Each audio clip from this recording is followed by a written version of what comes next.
Alright, guys. Oh my goodness. Oh my. Ang daming ano. Ito na naman, natataranta na naman ako, guys. Grapes. Kaya lang medyo ano na yung grapes. So, tingnan natin. Hindi ko nakuha yung grapes, ha, dahil so, yun na itsura ng dams. Sabi sa nagtataka, ano ba itsura ng dams? Uy, ang daming eggs doon. Oh my goodness. Let's go. How do we get them? Yan, guys, oh. Kunin natin. So many. Let's just do one by one. Because it's just too much. I need my bucket.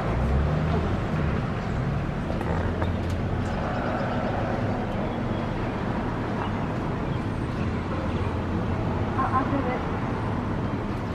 I'll be okay. Okay, wait lang. We need the box. Can I hand it to you? Yeah.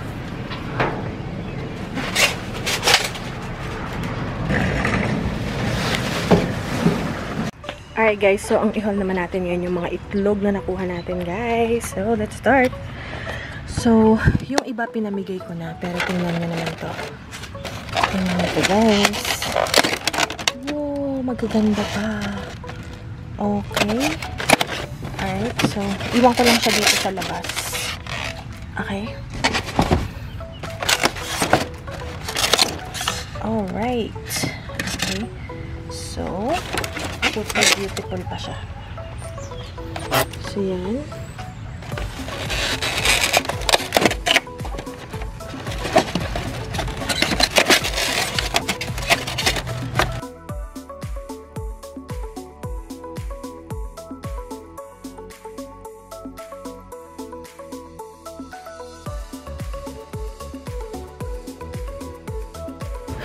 Okay.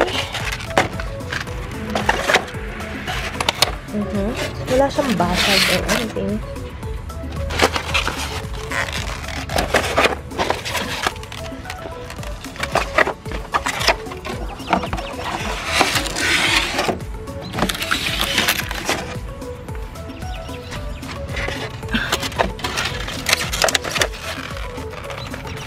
So, ito 18 eggs. Okay.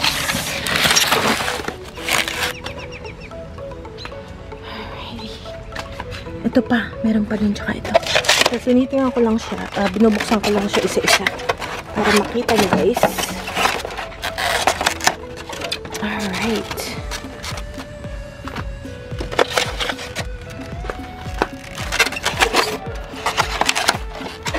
Okay.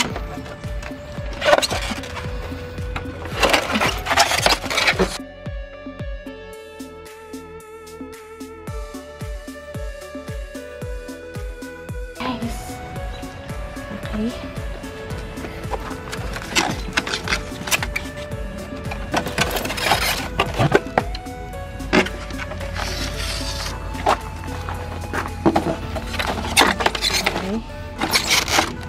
So, ilan siya? 2, 4, 6, 12.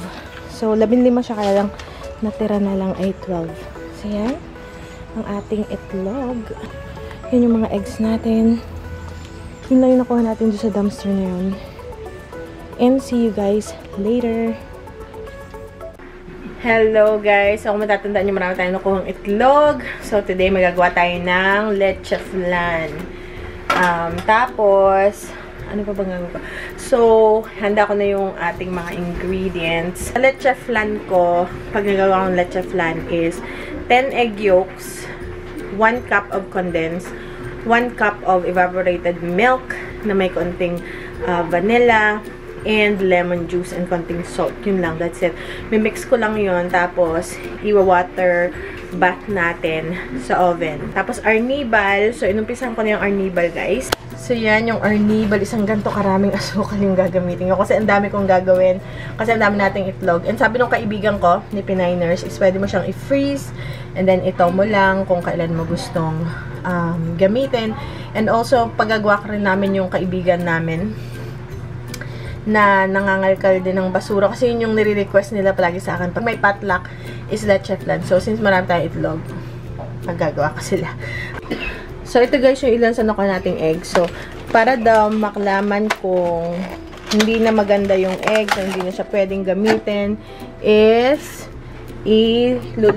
pag daw lumutang, isabihin, hindi na siya pwede. So, lahat i-try natin just to make sure.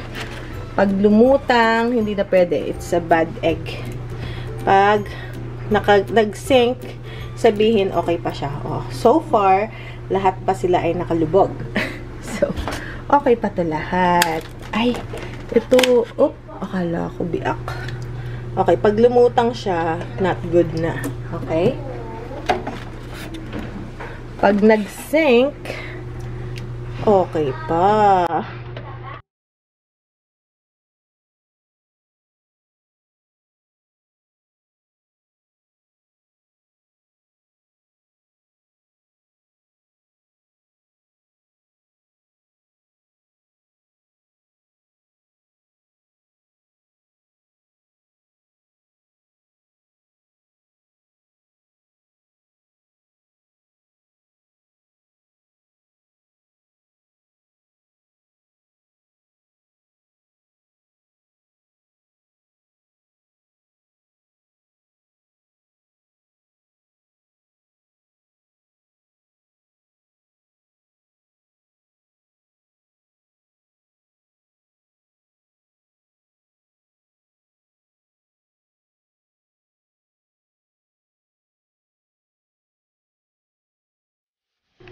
So, ito guys yung in-order ko. Akala ko sa picture malaki. Yung pala maliliit. So, naging personal, ano na lang siya. Size. Parang loaf pan siya. Which is okay lang. So, tigpa 5, 5, 10, 15, 20. And nagagamit din ako nung sarili ko. So, yan. Yan na lang muna kung ano yung magkasya.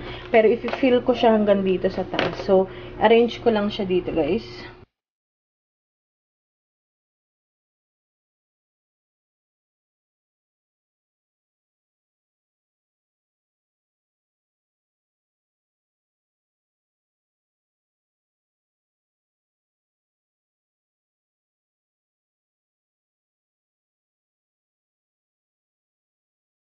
Ating arnibal, yung asukal, inaano ko pa. Niluluto ko pa. Kasi matagal kasi marami siya. Alright guys. So yan na guys, yung ating arnibal or ano man tawag doon? Nakalimutan ko sa English, pa-flash ko na lang.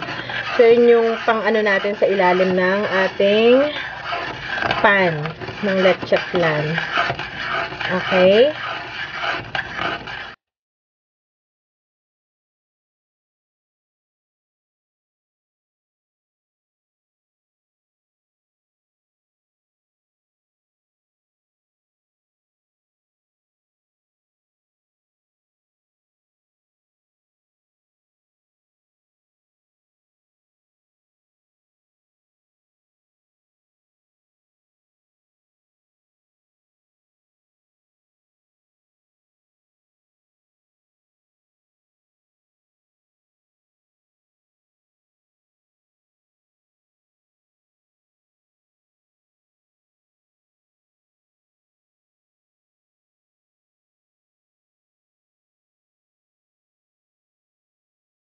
So, yan guys. Nalagyan ko na ng arnibal or caramel yung itong ating lalagyan, yung container. And then, hintayin lang natin siyang tumigas. And then, mimix na natin yung ating mixture.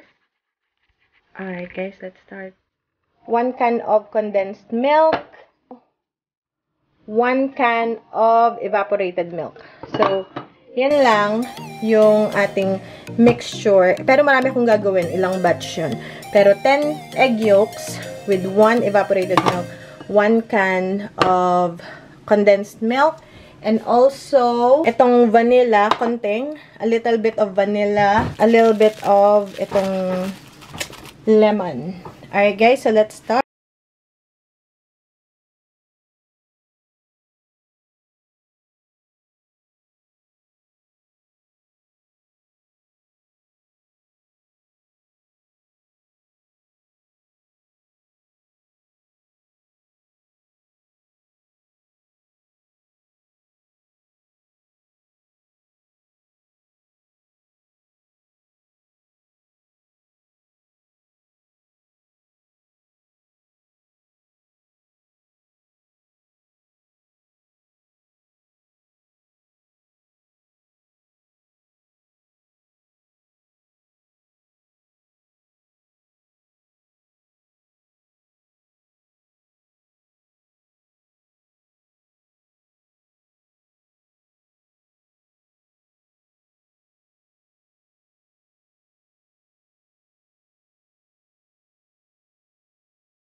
Maybe half of a teaspoon ng vanilla.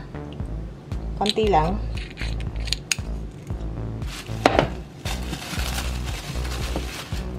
A little squeeze of lemon, konting-konti lang, just a little bit, just for the anggo, para hindi siya maanggo. Okay. Alright. And that's it, guys. Yan ang ating mixture. Pero magagawa pa ako ng marami dahil marami tayong gagawin. So ito na muna, i-bake na muna natin to sa oven. Okay. 350 degrees, 1 hour. Okay, guys? And magpapainit pa pala tayo ng tubig for the water bath. Okay? So, we'll make more. Mga 30 pa, guys. 30 pa.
So, ito muna yung first batch kasi hindi kasha.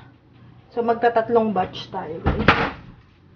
Strain natin yung mga egg whites na napasama or ano pang ang tawag doon? Yung buto, the seeds from the lemon. So, let's start na, guys.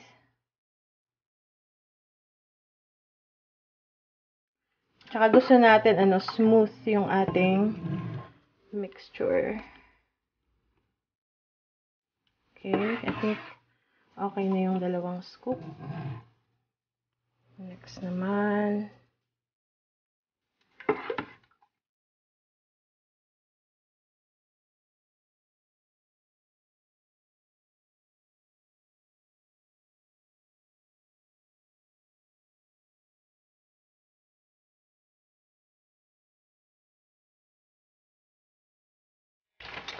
Next is cover natin. So, cover natin para hindi mapasok ng tubig. Make sure you cover it with foil, each one of them, so the water won't get in the steam. Yung steam pala. Okay?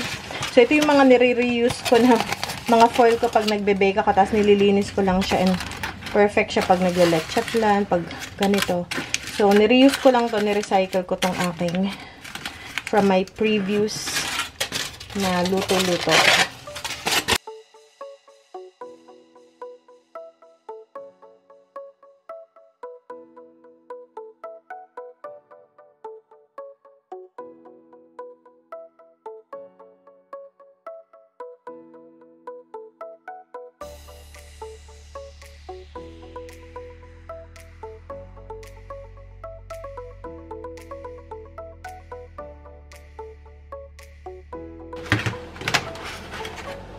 lagyan natin dito ng, ito, kailangan nyo ng tubig, kasi water bath nga eh. So, kailangan nyo ng tubig. Okay, yung ano lang, halfway lang nung ating, hop, ito lang. Halfway lang, wag masyadong marami naman. Yun, okay na yun. Okay. And then, ilagay natin to sa gitna. Ito. Usod ng konti. Aba. Then, alright guys, so pasok na natin dito sa ating napakainit na oven. Alright. Then guys, i-bake natin siya sa 350 1 hour. Eksaktong 1 hour aahunin natin. So, 350 1 hour. Naggawa pa ulit ako ng 20 more eggs. So, lalagyan ko pa siya ulit ng 2 condensed milk and 2 evaporated milk. Ito pa yung tira kasi feeling ko hindi talaga kakasya. Kasi meron pa tayo nito. And meron pa akong nitong malaki. Ayan, buo-buo na yung ano nito, yung asukal. So, meron pa nito. So, ayan guys, nag-alarm na 1 hour na. So, kunin natin. Wow. Okay. Ay, kaya ng kamay. So, lagay na natin doon. Tingnan nyo guys, ano ako ng gloves dun sa kabila. Dito. Pero ang hinahawa ko ito. Teka lang. Mali eh. Para ding parang walang kwenta naman. Yan. Kasi hindi siya ganun kainit. Ewan kung bakit. Parang kayang hawakan eh.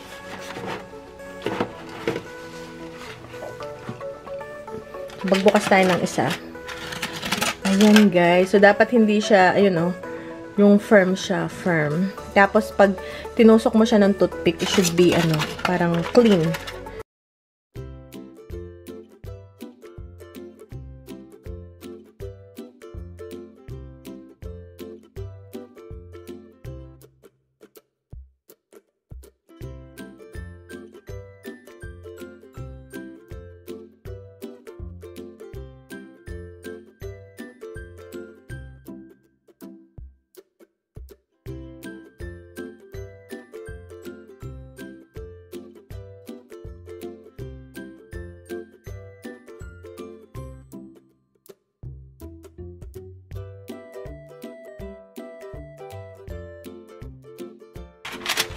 There you go. Alright, ready to go to the oven na rin to. Hintayin lang natin mag-beep-beep. And then, buksan natin to para hindi na siya maluto pa. So, yun ang itsura niya. Uy, okay. Alright. Okay. So, yun yung second batch. Kailangan ko siyang gamitin for the next batch. And ito dapat lumamig kasi lalagyan natin sa refrigerator pag lumamig. Tapos, tatakpan natin. Alright. And guys, hayaan mo natin lumamig. And hintayin natin 1 hour. Tapos meron pa isang batch. Tapos meron pa ulit isang batch. So, hindi ko alam kung anong oras ako matutulog tonight. Dahil yan guys, sobrang pula ng mukha ko. Sa init ng oven. Tapos, nagmamadali ako. Dami kong ginagawa. Nag-i-edit at the same time. And, yun lang guys. And see you guys later.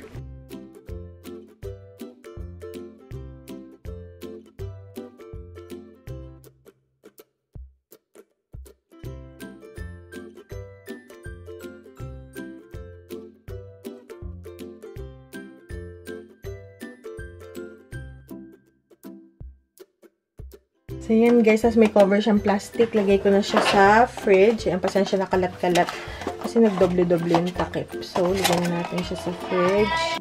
Ay guys, anong oras na? Mag-alas 11 ng gabi. Ano na to? Ito na yung pa 20. Kasi meron na, ito pa, yung inahon natin na 8. Meron 7 sa fridge. Ito pa yung 5 sa pa 20 na. So, tatakpan ko lang siya itong, re-reuse natin itong, tag dito. I-reuse natin tong foil. And then, siya naman yung sunod na i-bake natin. So, ano ko na ulit siya. Bake. And, see you guys later ulit.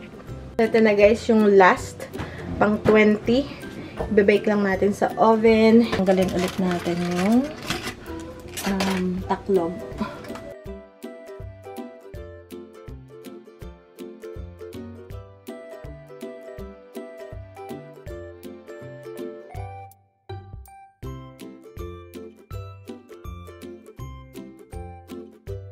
Ayan guys, malamig na kasi 1 oras na. So, itakpan na natin.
Okay lang din na wag nyong salain, pero tingnan pag sinala nyo, matatanggal yung mga buo-buo. Mas smooth yung leche flan.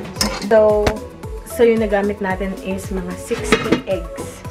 60. Hindi ko alam kung 60 ba or 80. Siguro 60 lang. 2, 4, mga 16. So yung nalobat na ako guys. And see you guys tomorrow. Ipapasok natin sa oven for 1 hour. Pagkatapos ng isa, 1 minute na lang. And then, see you guys tomorrow. Kung makakapag-vlog pa ako tomorrow. And have a good night. Okay guys, last, ay ko, ang init. Last batch na. Ayan. Woo! Okay. So ito guys, talagang 1 hour exacto. 350 degrees. Perfect yung kanyang luto pagka ganun eh. Kahit hindi ko na i-check, alam ko na luto na siya. Hindi siya overcook, perfect lang ganyan. And wala siyang bubbles kasi nga sinasala ko siya. And tinatakpan natin para yung tubig, yung steam, hindi pumunta sa loob. Kasi pag hiniwan nyo lang nakabake na ganyan, or may siwang dito, ang mangyayari yung steam, pupunta siya dyan. So, yung ibabaw puno ng tubig. Ganyan. So, make sure na i-cover nyo. Okay. Woo! Alright. So, ito na yung last, guys. Hindi. Nasa oven, ha. Ayun. Yung malaki. Pinasok ko na. Pero yung maliliit, kasi 20 lang yung parang lianera, di ba? 20 yung parang, ay! Nahulog. Ang sarap. Hindi ko pwedeng ibigay yun. Kasi nahulog. Ay, pangit na ko. Hindi ko bibigay, guys. So, pang-amin yan. Yung pangit. Alright. Si Kuya gusto ng tikman. Gusto ng tiranin eh. Mainit pa. So, yan na. Last na. Finally natapos na. Tingnan nyo anong oras na. Mag-aalauna na ng madaling araw. Nag-start ako mga 7 o'clock. 7 o'clock. So, yan. So, tingnan natin. Kakaahong ko lang ito. So, tatanggalin ko na siya sa yan. Dito. Ay, dapat pala tinanggal ko muna siya dito sa tubig. Wait lang, guys. And then, ito naman yung isa. Okay, guys. Yan na ang ating parang ito mas madilaw to. So, yan. Luto na siya kasi meron siya sa gitna jumijigal. Kasi, kaya kami jumijigal-jigal siya dahil makapal masyado. Pero, ito. Firm na to. Ito may jiggle-jiggle ng konti. Pero luto yan pareho.